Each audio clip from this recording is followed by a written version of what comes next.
Missed out on breakfast? Fret not. It's never too late to grab a bite.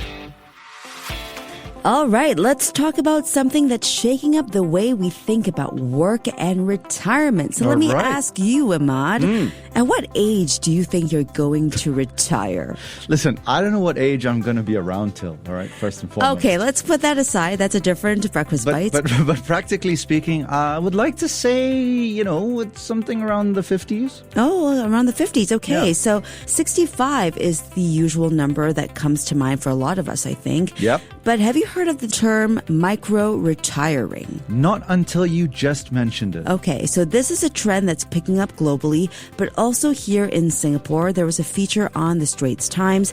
I want to go through some examples. So a Singaporean couple who was featured in this article shared their experience with ST, and they quit their jobs and moved to New Zealand for a year to micro-retire. So they took on odd jobs. They planted trees, they farmed, they pet-sitted. Amazing. They even worked at a cafe, all to fund their adventure. So Incredible. not so much just laying back and enjoying the beach, but, also picking up these jobs to sustain their micro-retirement. Is this something that you could see yourself doing? Yes, and yes.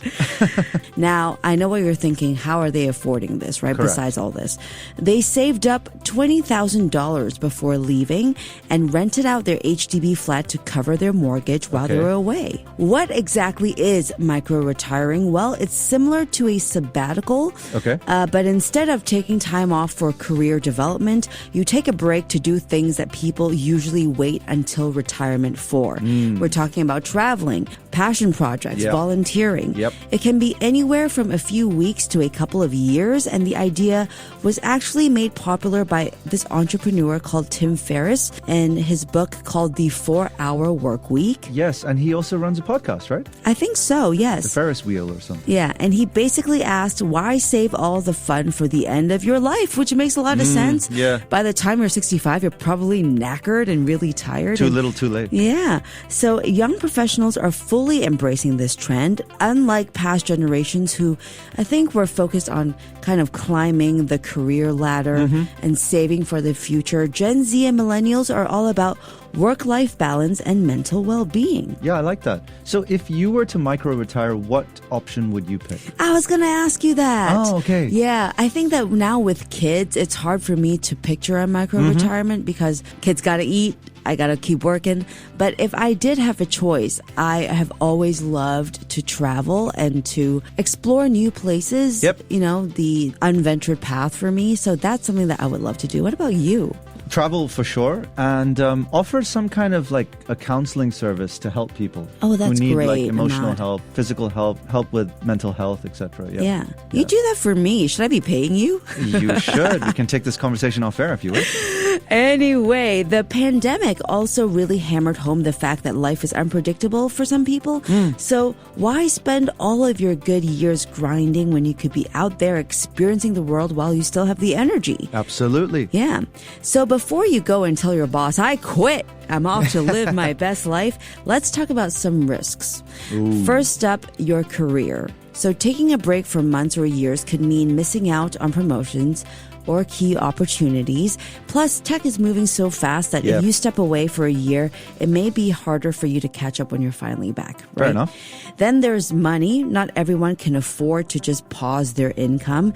That couple in New Zealand, they planned really carefully. They saved up and found ways to make money while traveling. So if you're living paycheck to paycheck, this may not be super realistic for you unless you have a solid plan in place. So you need to go and plan. Yeah, unless you're a savvy investor and you derive some passive income from it. That's true, yes. So if you're thinking about it, you have to ask yourself these 3 questions.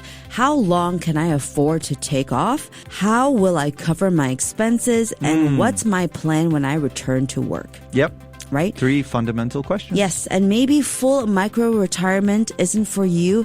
There's another option called semi-retirement. Ah, okay. And it's kind of different. Don't get these confused. Micro-retirement is short-term, so you take a break and then you go back to full-time work. Okay. Semi-retirement, on the other hand, is long-term and you're transitioning to part-time work instead of stopping completely. It's a way to keep earning without the full-time grind. Okay, I like that. Yeah. So semi-retirement is actually pretty common. A study found that over half of middle-class workers want to work in some capacity after they retire. So maybe they take on the consulting gigs, seasonal work, even start their own side hustle. So whether you're dreaming of micro-retiring to backpack across Europe or planning to semi-retire and turn to your passion into your part-time job, one thing's for sure, the traditional idea of retirement is changing. Maybe we're retiring the idea of retiring. Yes, I like that. Yeah, so what do you think? Would you take a career break to micro-retire, or does the thought of leaving your job for a year stress you out? Let us know. Yep, or you can go into full retirement now.